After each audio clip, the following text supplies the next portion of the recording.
I'm Amanda Beard, 7-time medalist. I get my Aquasphere gear at swimoutlet.com, the web's most popular swim shop. Check them out today.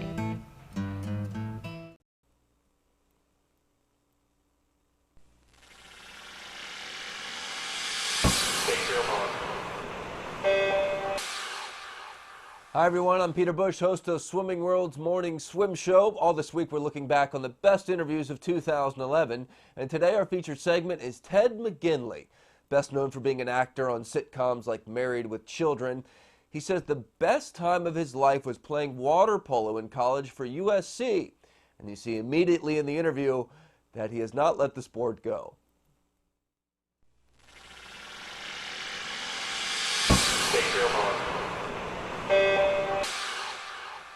This is the Morning Swim Show for Wednesday, October 5th, 2011. I'm your host, Peter Bush. In the Phoenix Monitor today, we'll talk to actor Ted McGinley. Many of you probably don't know this, but he played collegiate water polo for USC and was pretty darn good. Ted McGinley joins us right now in the Phoenix Monitor from Pacific Palisades, California. Ted, if they didn't believe me now they know. You're a water polo player at heart. How you doing? That's right. Everywhere I go, I take my hat with me. Yeah. On every show I've ever been on, they had to ask me to take it off.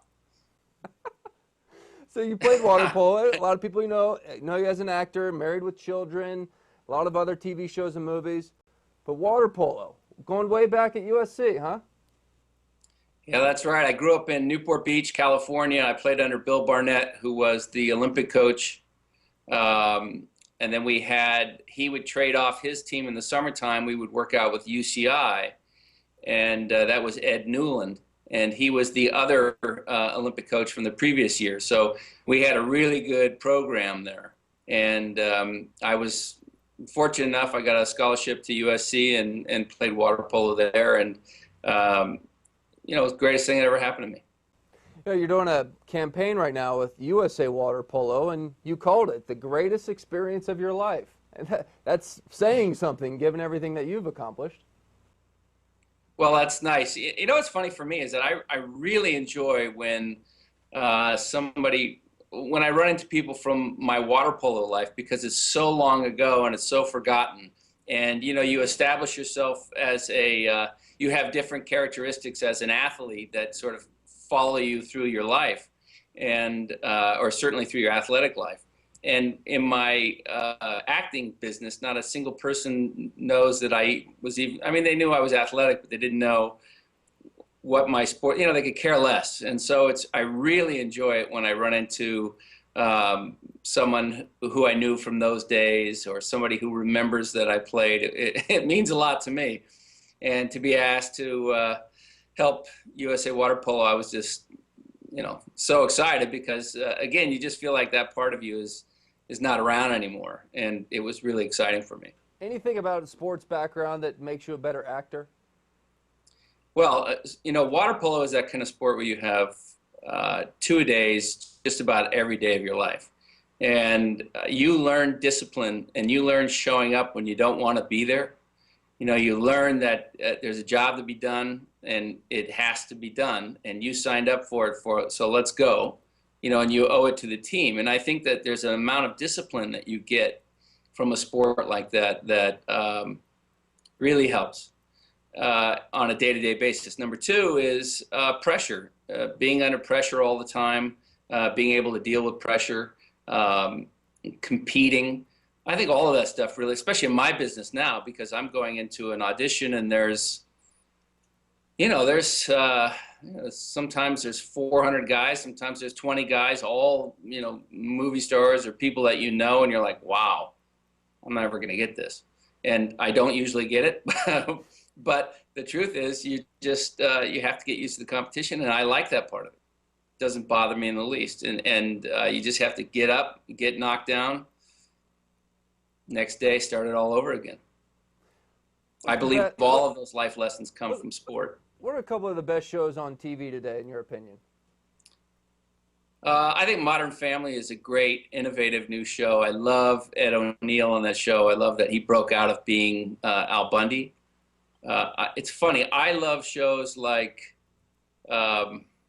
Survivor Man, Locked Up, I find those sort of shows fascinating. I like that reality TV. It's put me out of work, but I do enjoy it. As far as scripted television goes, I really don't know. I don't watch that much. We But I thought do. because of the Ed O'Neill connection, you might say Modern Family, but it's a legitimate answer. That might be the funniest show on TV right now. I think it's innovative. I think it's funny. I think it's clever. It's edgy. It's fun to watch. It's not too in your face. I just think it's a great show. It's very well written.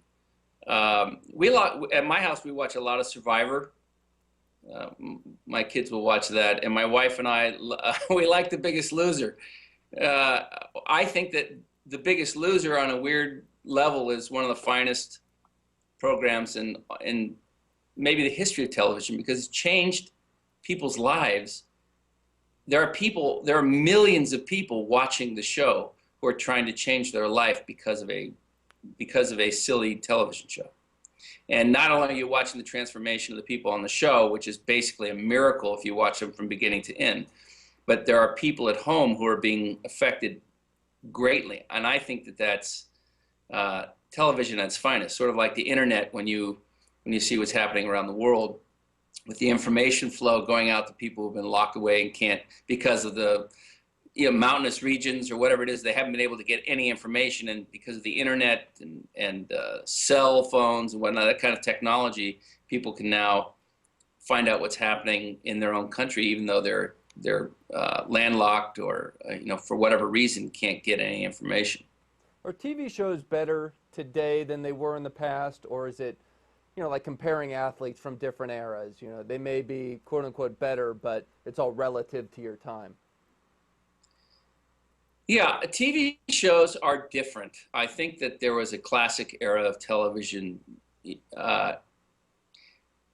you ask Carl Reiner, Rob Reiner's father, and he was a brilliant writer, actor, comedian, he would probably tell you that it's much worse today, I'm guessing, than in the golden years of Milton Berle and Carl Reiner. But for example, on Happy Days, our director was a man named Jerry Paris. Jerry Paris was the director of the Dick Van Dyke Show, and also was the next door neighbor, the dentist, Jerry the dentist. And he helped form a lot of what happened on Happy Days. And so you've seen all of those progressions somebody has sort of helped them along and then helped them along to the next level. And that's why you want to keep seeing it progress and go forward. And I do think if you look at 1 hour television, there's no way. Those are the best shows. The production values of Hawaii Five-0 today compared to Hawaii Five-0 years ago is night and day. They're amazing. And it's all because of technology. And I think that the stories are based off of what you see in the newspaper on a day-to-day basis, a lot of 1 hour programs.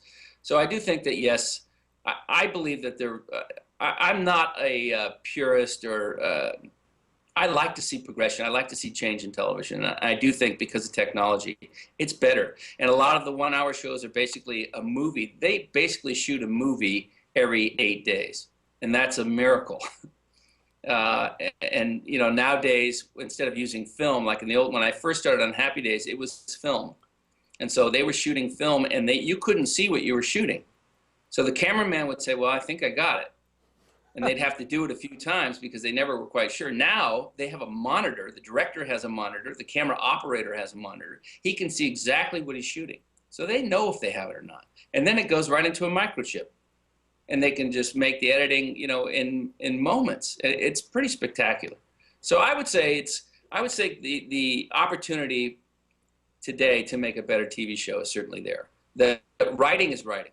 I think writing was brilliant then, and it's often today. You look at Aaron Sorkin, who did West Wing, is a modern day genius. I think J.J. Abrams and Aaron Sorkin are two real geniuses. You might come across their work and you're like, why is this so different? It's because they're geniuses.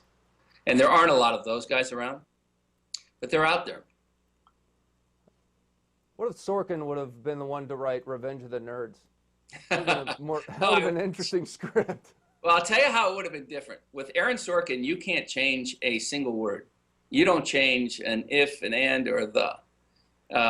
But when we did Revenge of the Nerds, we literally, because we would hang out together in the trailers, and everybody would hang out there, and you would come up with bits. And guys would, like Timothy Busfield was constantly, like every 10 seconds, coming up with a bit. And about 90% of them were bad, but 10% were genius.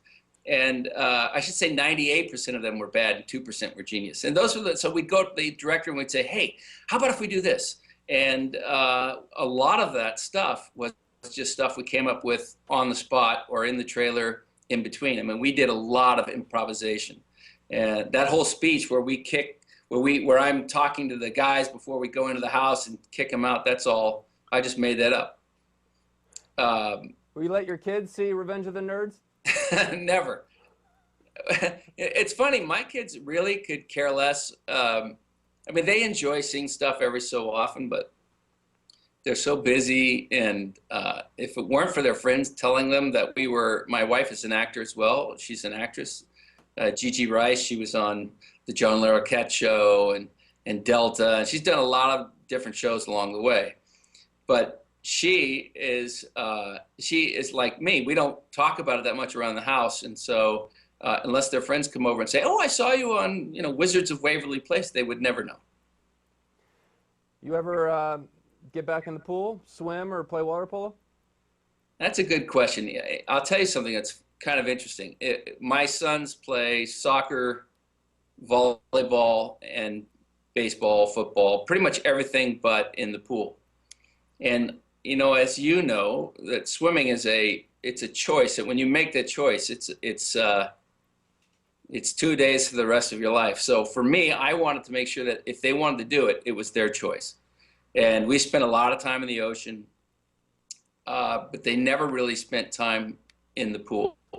A little bit. My oldest one is a natural. I swear he came out of the womb. I used to hold him in the jacuzzi all the time as a baby, and he was egg beatering. And he's a natural egg beater. He's a natural in the water. My youngest one is more of a land guy, but he decided to play soccer.